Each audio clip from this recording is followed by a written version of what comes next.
이 시간 함께 보실 성경 말씀은 구약 성경 열왕기상 17장 1절부터 7절까지의 말씀입니다.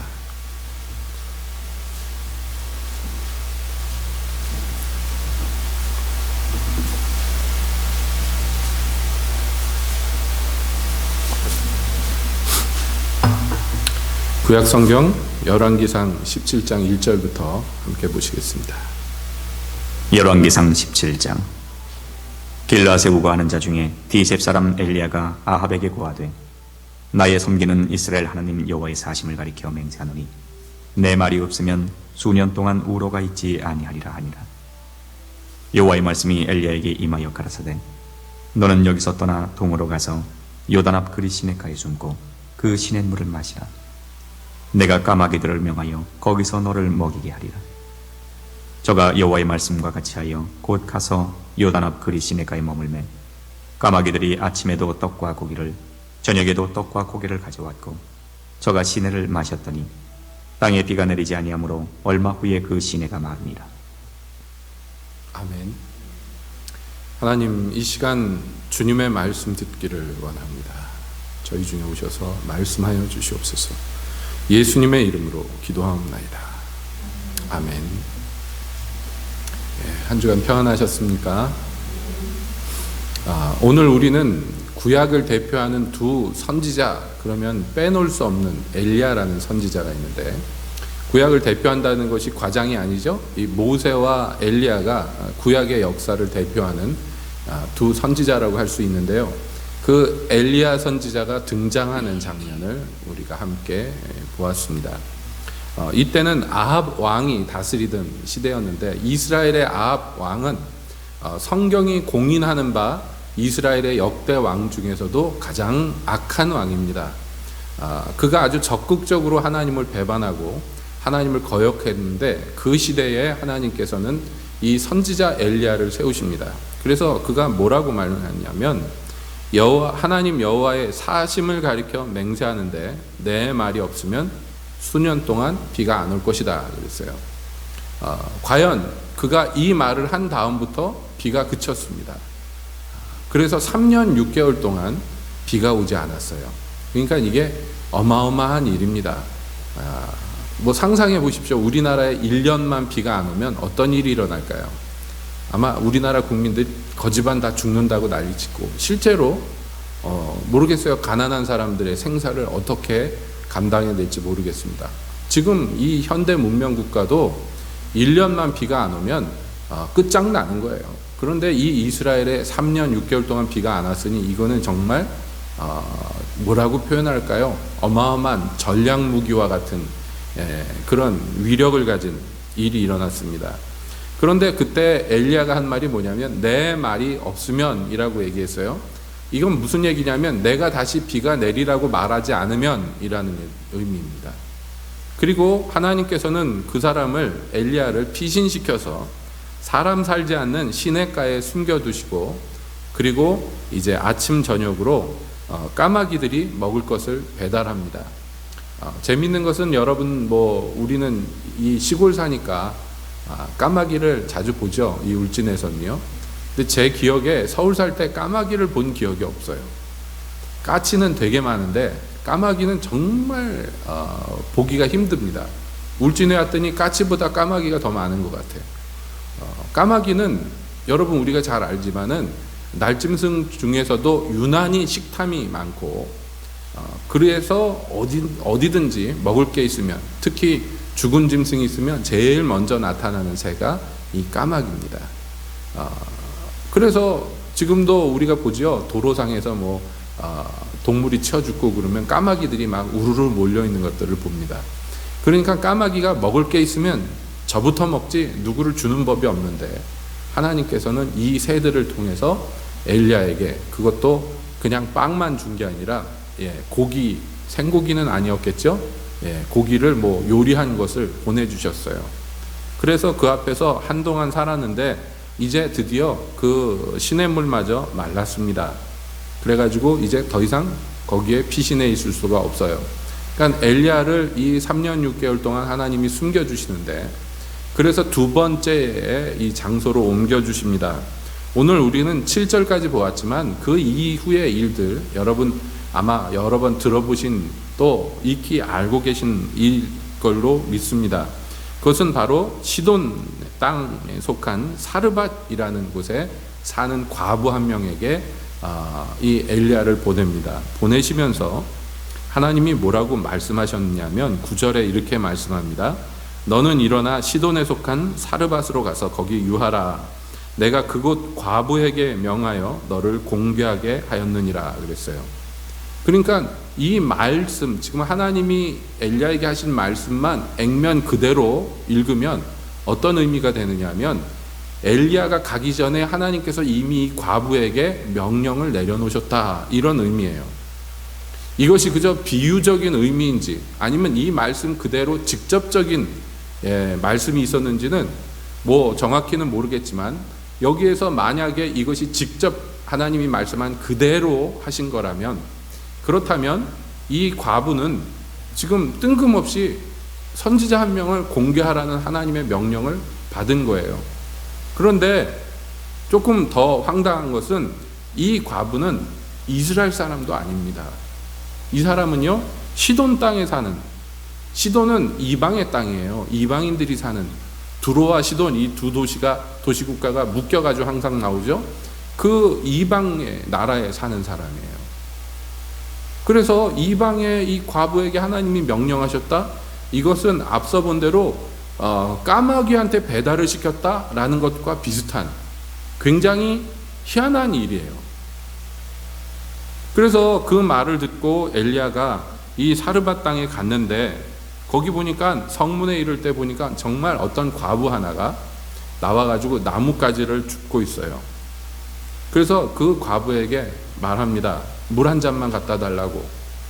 그랬더니 이 과부가 물을 가지러 가는데 그 뒤에다 대고 얘기를 합니다. 올 때 빵 한 조각만 갖다 달라고, 먹을 걸 좀 갖다 달라고 그래요. 그랬더니 이 과부가 말합니다. 내가 하나님의 사심을 가리켜 맹세하는데 여기 나뭇가지 주워서 뭐 하려고 그랬냐면, 집에 가서 그 나뭇가지 몇 개로 불 피워가지고 집에 한 줌 곡식가루하고 그리고 정말 조금 기름이 있는데 이거 섞어가지고, 그래가지고 개떡 같은 거 하나 붙여서 그거 나하고 아들하고 먹고 이제 굶어 죽어야 된다고. 마지막 양식을 이제 요리하기 위해서 나뭇가지 주스러 나왔다는 거예요. 그러니까 장작 살 돈도 없고 인간 중에 제일 지금 현재 비참한 상태입니다. 그 말을 합니다. 그리고 이거 먹고는 아들하고 저하고 죽을 겁니다. 이렇게 얘기해요. 그렇겠죠. 비가 내리지 않은 지 오래되었어요. 여러분, 이런 상황에서 누구부터 죽습니까? 가난한 사람부터 죽죠. 이 당시에 최하 계층이 누구냐 하면 바로 과부와 고아예요. 고아나 과부를 도와줄 사람이 없는 시대예요. 고아가 되었다는 건 거의 죽는다는 얘기고, 과부가 됐다는 것도 거의 살기 힘들다는 상황이에요.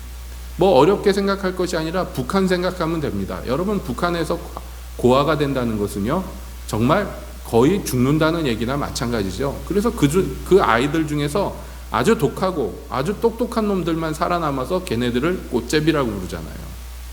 그래서 쓰레기 주워 먹고 훔치고 막 이래가지고 그 생존하는 거예요. 그럼 북한이 어떻게 얘네들을 할 수 없으니까 다 잡아다가 수용소에다 가둡니다. 꽃제비 수용소라고 따로 있어요. 거기 가가지고 애들이 탈출을 또 해요. 왜냐하면 거기 들어가면 뭐 먹고 살기가 너무 힘든 거예요. 차라리 거지로 돌아다니는 게 낫지. 그래가지고 탈출하고 그러다가 중국으로까지 넘어왔다가 그렇게 흘러들어서 남한으로 탈북한 그런 꽃제비들이 있지 않습니까? 그런데 그런 아이들은 정말 100에 하나 1000에 하나고, 대부분 고아이들은 이미 일찌감치 다 죽은 거예요. 생산 능력이 없고 재산도 가진 게 없는 과부들도 역시 마찬가지죠. 여러분, 북한 생각하면 우리가 이해가 될 것입니다. 이 당시의 상황이 그러해요.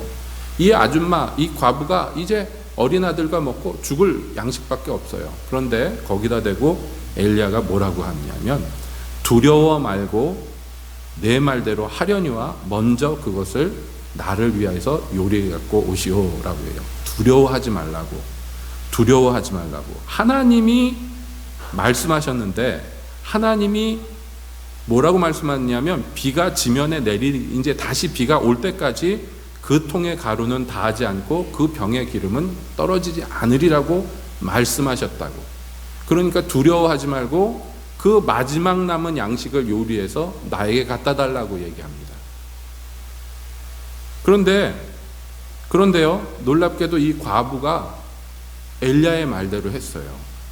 그랬더니요, 엘리야의 말대로 한 이후부터 엘리야가 말한 대로 정말 곡식과 기름이 떨어지지 않았어요. 정확하게 여기 얼마나 있었는지 모르지만 그러나 몇 년은 있었던 것 같습니다. 이 과부 집에 숨어서 그래가지고 다시 하나님께서 이스라엘에게 나타나게 엘리야를 보내실 때까지 이 과부 집에서 그래서 먹고 산 거예요. 그리고서 세월이 지났는데 어느 날 이 아들애가 병이 들어가지고 앓다가 죽었습니다. 그러니까 이 과부가 가장 사랑하는 아들이 죽었어요. 그래서 과부가 부르짖습니다. 엘리야에게 뭐라고 그러냐면 하나님의 사람이여, 당신이 나로 더불어 무슨 상관이 있기로 내 죄를 생각나게 하고 또 내 아들을 죽게 하려고 내게 오셨나이까. 정말 죽을 건데 간신히 살고 죽을 건데 간신히 살아 여기까지 온 아들이에요. 그런데 죽어버렸어요. 맨 처음에 이 아주머니가 생각나는 건 뭐냐면 내 죄 때문이구나 하는 죄책감입니다. 여러분도 동감하실지 모르는데요, 대부분 부모들이요 자녀들에게 미안한 마음이 있어요. 이상한 일이지만 그렇습니다.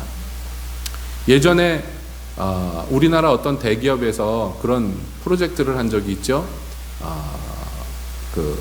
이제 막 결혼해서 아이를 낳고 사는 가장들을 데려다가 설문조사를 하는 거예요. 아이의 뭐 생년월일, 뭐 부부 결혼 기념일 뭐 이런 거 쭉 적게 하다가 그 다음 페이지 넘어가면 아버지 생신 날짜, 언제 태어났는가, 어머니 출생 날짜 이렇게 나오는데 그 뒷페이지는요 하나도 못 채워요. 자기와 자기 자식들의 얘기는 가득 채울 수 있는데 부모 얘기는 하나도 못 채워요. 그래가지고 깨닫는 거예요. 내가 얼마나 우리 부모에게 모자란 자식인가. 막 그걸 깨닫고 있는데 옆에 벽이 쫙 열리면 모니터가 나와가지고 그 아버지를 인터뷰한 장면을 틀어주죠. 근데 열이면 열 그 부모님들이 그 영상에 나와서 하는 말이 뭐냐면 미안하다 그런 얘기예요. 내가 그때 이런 거를 너한테 해달라고 그런 걸 못 해줘서 내가 이렇게 더 해줬어야 되는데. 전부 머리 허옇게 센 늙은 부모가 나와서 이 다 자란 장성에서 가정을 꾸린 이 자녀를 보면서 하는 말들이 다 뭐냐면 미안하다 그래요. 참 희한하죠. 세월이 흐를수록 부모는 자식들한테 못해준 것만 생각나요. 그럼 그걸 보면서 이제 막 부모가 된 이 장성한 자녀가 아들이 막 울어요. 전 그거 보면서 야 이건 너무 프로젝트가 악독하다. 좀 그런 생각을 했어요. 과장스럽게 얘기하는 거예요. 왜냐하면 보는 사람이 눈물이 나. 그렇게 만들어놨어요. 왜냐하면 동감하기 때문입니다. 여러분 나이가 들수록 늙어갈수록 우리가 느끼는 것은 자녀들에게 못해준 것밖에 없는 것 같아요. 잘해준 건 잘 기억이 안 나요. 내가 좀 더 이렇게 했으면 그때 이런 생각 들죠. 이제 시험을 앞두고 있는 우리 상원 씨를 보면서 상원이 부모님은 무슨 생각을 할까요? 아이고 우리 상원이 뭐 고등학교 들어갔을 때 고액과외를 한번 시켜줄 거를 뭐 이런 생각을 듭니까? 안 들어요? 여러분 그래요. 해줄 수 있는 걸 다 해줬어도 부모 마음은 항상 뭔가 비어있는 거예요. 하물며 이 과부는 못해준 게 얼마나 많을까요? 자식한테. 여력이 안 되잖아요. 간신히 생존해서 여기까지 온 거예요. 그런데 그 아들이 덜컥 죽었으니 무슨 마음이 들겠습니까? 내 죄구나, 내 죄구나. 예전에 미국으로 이민 간 어떤 가정이 그 남편 없이 애 둘을 기르다가 미국에 사는 아줌마가 음식점 같은 데 가고 일하는 아줌마인데 출근할 때 애들을 맡길 데가 없는 거예요. 그래서 방에 애들 둘 놔두고 나갔는데 얘네들이 방에서 놀다가 장롱 같은 데 매달려 있다가 이게 엎어지는 바람에 깔려 죽었어요, 애들이. 퇴근해서 돌아와 보니까 죽어 있는 거예요. 그래서 다 치우고 이 아이들을 보니까 막 피투성이가 돼 있으니까 그거 씻기고 울고 그러다가 신고를 했는데 경찰이 와서 체포했어요, 이 아줌마. 아동학대해서 죽였다고. 증거 자료로 나오는데 뭐냐면 내가 죄인이라고, 내가 우리 애들을 죽게 했다고 막 그렇게 얘기한 걸 증거로 채택한 거예요, 경찰이. 한국 사람 입장에서 볼 때는 그 증거라고 안 느껴지잖아요. 원통에서 부르짖는 건데 미국 사람들 입장에서 볼 때는 이게 자백으로 본 거예요. 그리고 왜 경찰 오기 전에 애들을 씻겼냐, 얼굴을. 그러는 거예요. 그러면 어떤 부모가 우리나라 사람 같으면 애들이 그거 피투성이가 돼 있는데 그거 안 씻기겠습니까? 그게 이제 문화에 다른 것이죠. 그래가지고 중형을 받았어요. 그래서 이 변호인단을 다시 한국에서 그 소식을 듣고 꾸려가지고 상고를 했는데 그게 안 들어줬습니다. 비극적인 얘기죠. 이 과부 아줌마의 말이 꼭 그런 거예요. 내가 죽인 거예요, 이 아이를. 그런 생각밖에 안 들어요. 게다가 한 집에 살면서 엘리야를 맨날 봤는데 엘리야가 보면 볼수록 거룩한 사람이에요. 자기는요, 보면 볼수록 형편없어. 하나님이 당장 심판을 때려도 나는 할 말이 없는 존재라는 걸 자꾸 느끼는 거예요. 그렇게 살다가 비극을 당하니까 원통한 거에 더 자기 자신에 대해서 더 원통하고, 그래서 엘리야를 원망합니다. 왜 우리 집에 와가지고 내 죄를 생각나게 하고 왜 내 아들을 이렇게 심판당하여 죽게 만들었냐고. 그래서 엘리야가 그 아들을 달라 해서 걔를 데리고 아마 자기 거처겠죠. 2층 방에 올라가가지고 침상에 누이고 부르짖습니다. 하나님께 3번 크게 부르짖고 그 몸 위에 누워 부르짖었을 때 하나님께서 그 아들을 살려주셨어요. 그래서 그 아이를 안고 어머니한테 주면서 당신 아들이 살았어 하고 주니까 이 아주머니가 뭐라고 이야기를 하느냐면 마지막 절이죠. 이렇게 얘기합니다. 여인이 엘리야에게 이르되 내가 이제야 당신은 하나님의 사람이요 당신의 입에 있는 여호와의 말씀이 진실한 줄 아노라 라고 고백합니다. 이 고백을 우리가 보면, 이 아주머니의 마지막 고백을 보면요, 크게 보면 2가지 얘기가 나와요. 첫 번째는 내가 이제 비로소 진짜 확신하게 되는데, 첫 번째는 당신이 하나님의 사람이라는 것, 두 번째는 당신의 입에 있는 하나님의 말씀이 진짜라는 걸 알게 됐다, 이렇게 얘기합니다. 오늘 우리가 이 말씀을 통해서 생각해 볼 것은 이런 것입니다. 뭐냐 하면 이 여인은 이미 하나님의 말씀을 몇 차례 경험을 했어요. 그냥 말씀이 아니라 기적적인 말씀을 경험했습니다.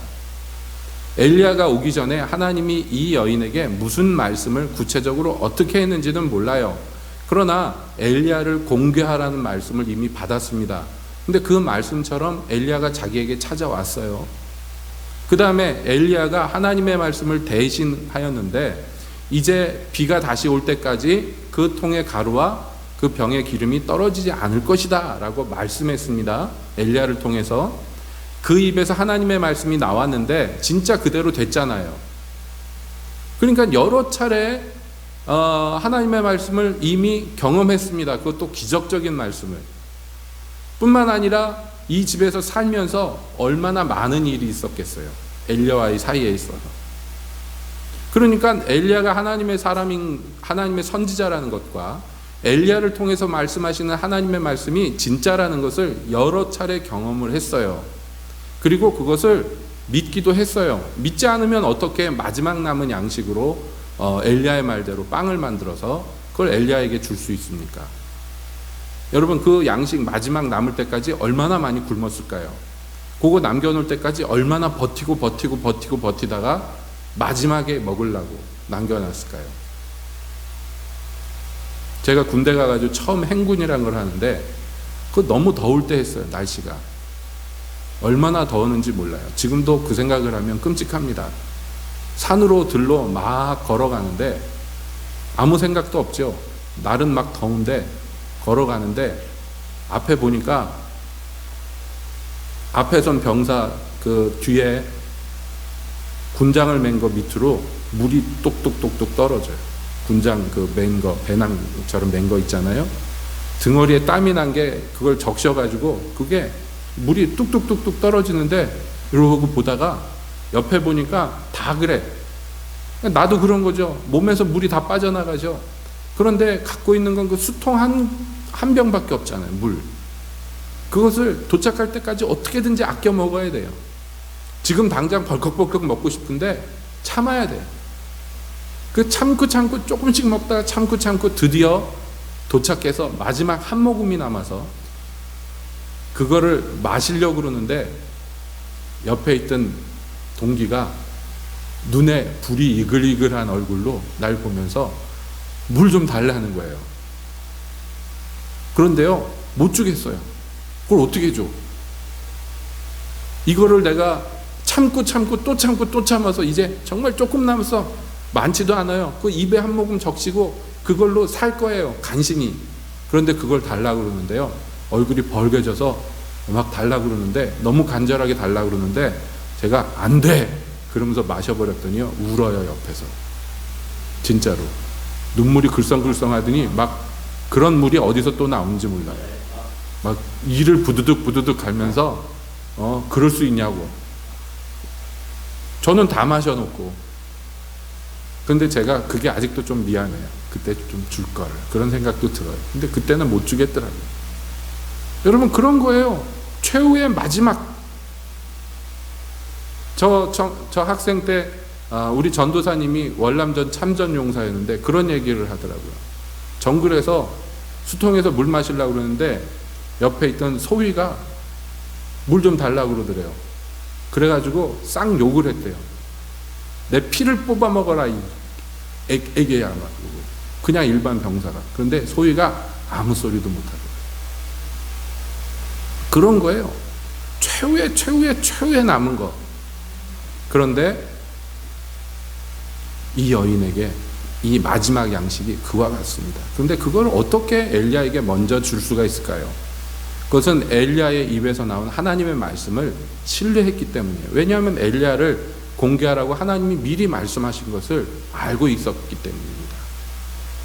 그런데 그 정도의 믿음을 갖고 있던 여인이 이제 죽은 아들을 받은 후에 드디어 뭐라고 고백하냐면 이제야 내가 알겠습니다 라고 고백해요. 사실은 그전에는 몰랐겠습니까? 그전에도 알았겠죠. 그러나 이제 진짜 확실히 진짜 알게 됐습니다 라고 고백하는 거예요. 여러분, 우리가 신앙생활을 하면서 일단 그리스도인이라면 어느 정도의 믿음은 다 있습니다. 믿음이 아예 없으면 그리스도인이 아닌 거예요. 이 어느 정도의 믿음이라는 것은 다시 말하면 구원받을 만한 믿음이에요. 그리스도인이 될 수 있는 믿음이에요. 그러니까 어떤 분의 설명대로 하면 이렇게 땅에 줄이 쫙 쳐져 있는데 여기는 이방인, 그 줄을 넘어가면 그리스도인이에요. 그런데 사람이 믿음이란 게요, 레벨이 다 달라가지고 그 라인에 아주 가까이 서 있는 사람도 있어요. 아주 가까이 서 있는 사람. 예를 들자면 거기까지 제 발로 걸어온 사람, 니고데모라든지 아직 그리스도인은 아니지만 제 발로 거기까지 걸어온 사람들이 있죠. 라인에 아주 가까이 온 사람들. 그런 사람들은 어떻게 되느냐?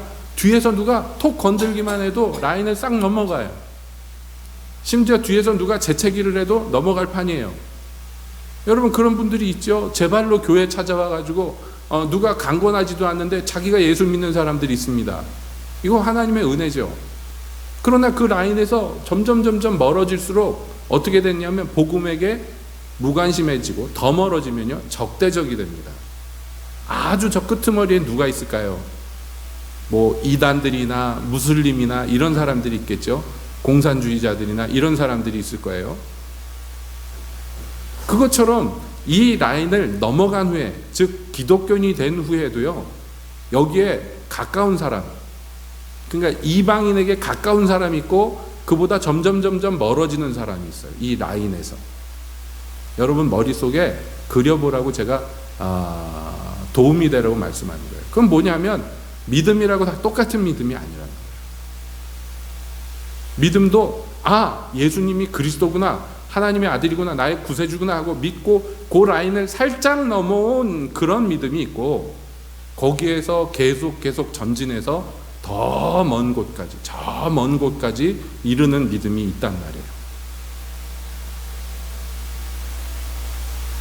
그러니까 이 여인이, 여기 이 사렙다 과부가 말이에요, 이 사람이 갖고 있는 믿음도 역시 마찬가지입니다. 우리가 생각할 때 굉장히 큰 믿음 아니에요? 마지막 있는 그 아들과 먹고 죽기로 작정한 그 비참한 음식을 선지자에게 먼저 줄 수 있는 믿음, 이것만 해도 어마어마하게 큰 겁니다. 그럼에도 불구하고 이 여인은 나중에 죽은 아들이 다시 살아온 것을 보고 다시 고백하는 거예요. 여러분, 우리도 마찬가지인데요. 우리도 하나님의 은혜로 이제 믿음이라는 것을 경험하고, 그래서 그 믿음을 통해서 구원에 이르를 수 있습니다. 어떤 사람은 그 라인에 아직 넘어가지 못하신 분도 있을 것이에요. 어떤 분들은 그 라인에 아직 먼 사람도 있을지 몰라요. 하나님이 있기는 있는 건가? 진짜 있을래나? 하는 분도 있을 것이고, 좀 더 멀면 아이고 하나님이 어디 있어? 이런 사람이 있을 것이고, 점점 멀수록 이 복음에 대해서 관심이 없고 적대적이 되겠죠. 그러나 라인에 가까워질수록 우리는 이 복음에 관심이 있고 더 귀담아 듣고 이 말씀이 진짠가 하고 점점 더 많이 생각하게 됩니다. 그러나 그것으로는요 족하지 않지요. 족하지 않은 것은 그 라인을 넘어도 역시 마찬가지예요. 이제 하나님이 계신 것을 믿고 예수님이 내 구세주인 것도 믿고 내가 예수 믿고 천국 간다는 사실도 믿고 다 믿지만, 그러나 그 믿음이 어린아이와 같은 믿음일 수가 있더라는 거예요. 이제 그 믿음에서 점점 장성해서 정말 하나님이 계신가 이런 거 의심하지 않고 당연한 사실로 알고, 예수님만이 나의 구세주라고 당연하게 알고, 그리고 예수님을 위해서 점점 살고자 하는 마음이 점점 더 들 수도 있어요. 어떤 사람은 그렇게 전진하다가 후퇴해서 이 라인까지 후퇴하신 분들도 있을지 몰라요. 그럴 수 있죠.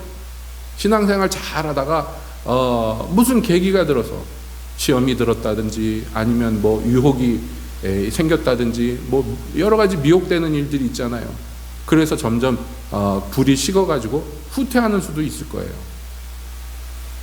이 많은 지점에서 나는 어느 지점에 있는가? 여러분, 이것을 우리가 확실히 알아야 된단 말이죠. 나는 어떤 지점에 있는가? 뿐만 아니라 이보다 더 중요한 게 있는데요. 내가 어떤 지점에 있든지 우리가 깨달아야 될 것은 뭐냐 하면요, 그 모든 일체가 사실은 하나님의 은혜다 하는 것입니다. 하나님의 은혜다. 여러분, 제 발로 내가 예수를 한번 믿어볼까? 정말 하나님의 말씀이 맞는 것 같은데 하고 그 구원의 라인까지 내 발로 걸어온 것처럼 보일지 모르지만 사실은요, 하나님이 여러모로 역사하셔서 인도해서 나를 데려다 놓으신 거예요. 어떤 사람은 그렇게 얘기할지 몰라요. 내가 기독교를 선택했다고. 아닙니다. 나중에 알고 보니까 하나님이 나를 선택하신 거예요. 누가복음 4장에 보면 예수님께서 뭐라고 말씀하느냐면, 자기 고향 나사렛에 가서 말씀을 전하니까 나사렛 사람들이 말합니다. 이 사람이 갖고 있는 능력과 지혜가 어디서 나온 거냐? 이 사람 우리 동네에서 목수하던 사람인데, 그러니까 예수님이 뭐라고 말씀하냐면, 선지자가 자기 고향에서 환영받는 법이 없다 그러면서 그 사람들이 생각하는 것을 얘기하는데, 의원아 너를 스스로 고쳐라 하는 속담과 같이 이렇게 말씀해요. 이게 이스라엘에게 있던 속담인데 뭐냐면 네가 진짜 의사면 네 몸의 병부터 먼저 고쳐봐, 이렇게 얘기하는 거예요. 그럼 뭐냐면 의심에 가득한 어떤 논조죠. 이 사람들이 예수님께 갖고 있는 마음이 그러하다는 거예요. 옆에 동네, 큰 동네 가버나움에서 막 기적을 행했다고 그러던데 우리 동네에서도 한번 해봐, 그러는 거예요. 이건 믿음이 아니에요. 뭐냐면 진짜 네가 뭐 대단하고 특별한 선지자라면 보여봐 라고 얘기하는 거예요. 보여보면 혹시 우리가 믿을지도 몰라 라고 말하는 거예요. 이건 믿음이 아닙니다. 그래서 예수님이 그들에게 말씀하실 때 뭐라고 그랬냐면, 엘리야가 비가 오지 마라 말해가지고 3년 6개월 동안 비가 오지 않을 때 이스라엘 땅에는 과부가 얼마나 많았겠냐는 거예요. 이스라엘 중에는 과부가 얼마나 많았겠느냐. 그러나 하나님은 엘리야를 그 이스라엘에 있는 어떤 과부에게도 보내지 않고 이방 땅 시돈에 사는 과부에게 보내셨다라고 얘기합니다. 무슨 얘기입니까, 여러분? 사실 따지고 보면 이스라엘 땅에 있는 많은 과부들 중에 여기 사렙다 과부만큼 하나님의 말씀에 순종할 만한 사람이 없는 거예요. 이스라엘의 어떤 과부에게 가서 그거 마지막 양식 나한테 달라 그러면 죽을래 살래 그리고 식칼 들고 나올 여자들밖에 없다는 거예요. 좀 심하게 얘기하면. 하나님의 말씀이 이러하니 나에게 먼저 다오, 그러니까 그걸 먼저 줄 수 있는 사람이 이 이방 여자밖에 없더라는 거예요. 굉장히 비극적인 얘기죠. 예수님이 예로 드신 것이 그와 같습니다. 엘리사 시절에 선지자 엘리사가 있을 시절에 이스라엘에 문둥병자가 얼마나 많은데, 그러나 치료받은 문둥병자는 아람 사람 나아만밖에 없다 그랬어요. 이방의 장군만이 와서 치료를 받았어요. 왜 그런지 아시죠? 예? 치료받으려고 오지를 않았어요. 이스라엘에 있는 그 많은 문둥이들은. 그런데 이 나아만은 제 집에 있는 계집종 말을 듣고는 온 거예요. 엘리사에게. 일단 왔잖아요. 와야지 뭘 치료를 받지. 이게 믿음이에요. 아무튼 간에. 그러니까 뭐냐, 하나님의 은혜가 없는 게 아니에요. 하나님의 역사가 없는 게 아니에요. 그런데 그것은 항상 누구에게만 가느냐, 누구에게만, 그것을 받을 만한 사람에게만 간다는 거예요. 그러니까 예수님의 말씀은 나사렛 니네 이 동네 사람들은 받을 수가 없다는 거예요. 이 말씀, 예수님을 받지 못한다는 거예요. 그 얘기를 들었더니 이 나사렛 사람들이 분노해가지고 예수님을 죽이려고 절벽으로 끌고 가서 떨어뜨리려고 했는데 예수님이 그냥 지나가셨다, 이렇게 성경에 되어 있어요. 때가 아직 안 된 거죠. 오늘날도 마찬가지란 말이에요. 우리가 이 믿음의 선에 가까이 왔든지 또는 그것을 넘었든지 간에 어느 자리에 있든지 이것은 하나님의 은혜인데, 그 하나님의 은혜는 누구에게 미치느냐 하면 은혜 받을 만한 사람에게 미치는 거예요. 그래서 우리가 하나님을 찾을 때 언제 찾아야 됩니까? 하나님이 가까이 계실 때, 은혜 받을 만한 때에 하나님을 찾으라고 성경은 얘기 나와 있어요. 그것은 은혜 받기를 원하느냐 하는 거예요. 하나님을 만나기 원하느냐 하는 거예요.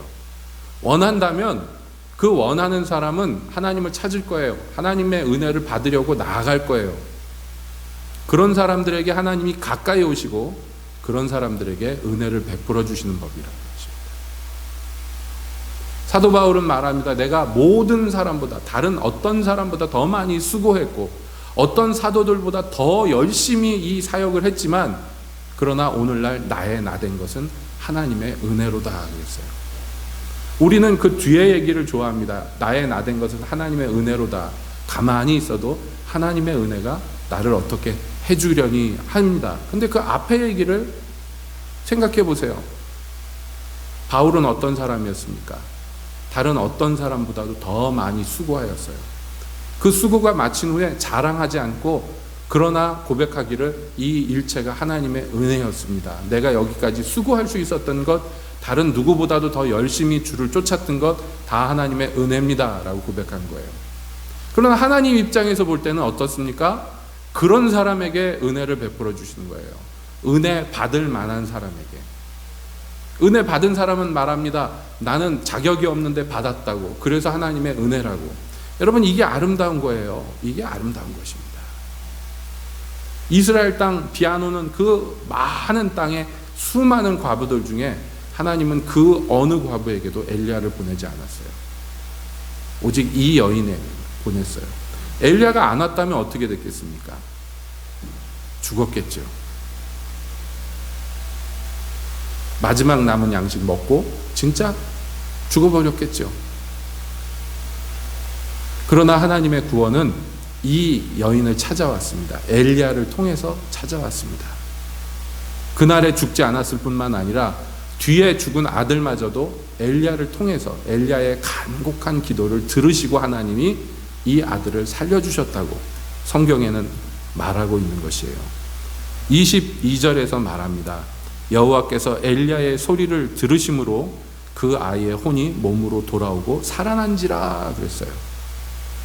그러니 이 엘리야는 사실은 뭐냐? 민폐덩어리, 마지막 날 양식을 뺏어 먹으러 온 악어와 같은 상어와 같은 그런 사람이 아니란 말이에요. 이 가정, 이 여인을 살릴 수 있는 구원자예요. 오늘날에 예수님이 우리를 찾아오시고 예수님이 우리 가정을 찾아오시고 그래서 우리 가정에 구원과 소망이 되기를 우리는 다 바랍니다. 맞죠? 그러면 여러분, 그것을 소원하신다면 우리 이 사렙다 과부와 같은 마음을 가져야 합니다. 그러면 주님이 주님의 은혜와 그 말씀의 확실함을 점점 더 경험하게 하시고 그 은혜를 점점 더 누리게 하신다.